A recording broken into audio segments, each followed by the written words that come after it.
fear is a very interesting subject, and one that I've been thinking a lot about this week, and I've decided that I'm actually going to run a video series on fear. There are so many theories, there are so many different ways of working with fear, whether you're a therapist or a coach or a psychologist or wherever you're at, whatever kind of work, whatever kind of person, whatever situation you find yourself in, whatever challenges or traumas, your mental health is impacted by fear and what you're frightened by, and to explore that, it can be extremely helpful in unlocking the potential of who you are and the choices that are available to you. And I know that it's intrinsic in the work that I do. And so thinking about fear, I've looked at some of the acronyms that people have said, and one of them is that it's false expectations appearing real. And up until recently, I've really thought that is the case, and that's why it's frightening.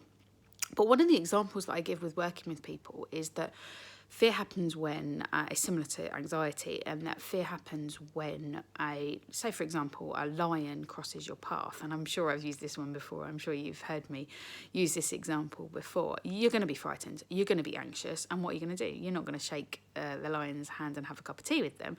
You're going to do something. You're going to fight, flight, or freeze, or other options that are available. But generally, that is our fear response. And so that is not a false expectation, because the lion is there, the lion is real. And so actually, if we turn this on its head, which I love to do, both physically in yoga, which as you know, I'm very much an advocate of, because I think it's a really helpful physical practice, emotional practice, and mental practice, and spiritual, energetic. But let's think about it from the aspect of, is that lion is real. If that lion is real in our example, we've got to turn this on its head, because it's not false. And I now have evidence that this is frightening. And if you're in a situation in your life where things are really, really frightening, and you are really, really exposed to frightening situations, the way you respond and the stuckness that you find yourself in is going to mean that you're responding in certain ways, and you're engaging in certain patterns, and certain ways of relating are showing up. So to say that it's a false expectation, maybe there is a false expectation of how you show up, but actually this is real. And the reason that I know that therapy can then help to find new ways of the evidence being on a more positive and able to offer you more choices is that when you work with me, you're able to free up more space. More space allows us choices. And when we have choices, and when we're open to observing ourselves in the feeling state, in the place where you can explore your emotions in a safe and nurturing space. And that doesn't mean just nice emotions. That can be really grotty emotions. That can be really challenging times, really painful times. And that can be really stuck times, really blank spaces as well, a numbness. And in this space, you get the opportunity to see what choices are available. Now, it's not always possible for us to buy ourselves space. If the lion's there, I know it's an example that we're not necessarily going to come across, but let's use, in this example, you can use any lion, any challenge. If the lion is there, you haven't got much space. So allowing a therapist such as myself, who's an expert in providing this space, emotionally, mentally, soul-wise, you're able to use that space that we provide together, and it is challenging to find that space, but you're then able to access whatever your desires might be, how you want to respond.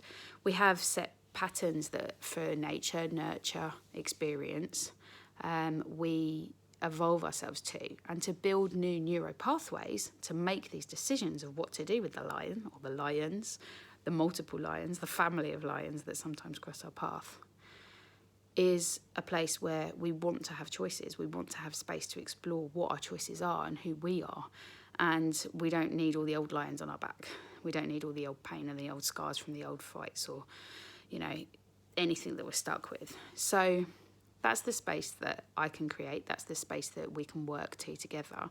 And it's from that space that we can be unstuck. So it, again, goes back to my lovely saying of if in doubt, do now, because actually it means that you don't have to do anything. You can stop fighting that lying, and you can be able to, together we'll be able to work out which bits are false and which bits are real, and which bits we can change it around and turn on the perspective so that actually we can find the real evidence that you want to be the real evidence, how you want to show up in your world, and how you want things to show up in your world when the line crosses your path.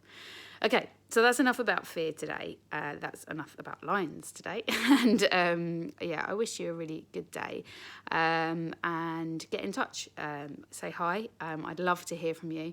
My aim over the next couple of weeks is to engage more with all of you and find out what you need and how I can be helpful to you. I have a range of expertise across different NHS environments, across private work, across charities, working in different communities, from faith-based and community projects, and I really want to share that with you all at whatever level you're on and however you find it easy to access these tools that I just love to talk about. So yeah, join me and yeah, say hi. I look forward to hearing from you all. Okay, bye.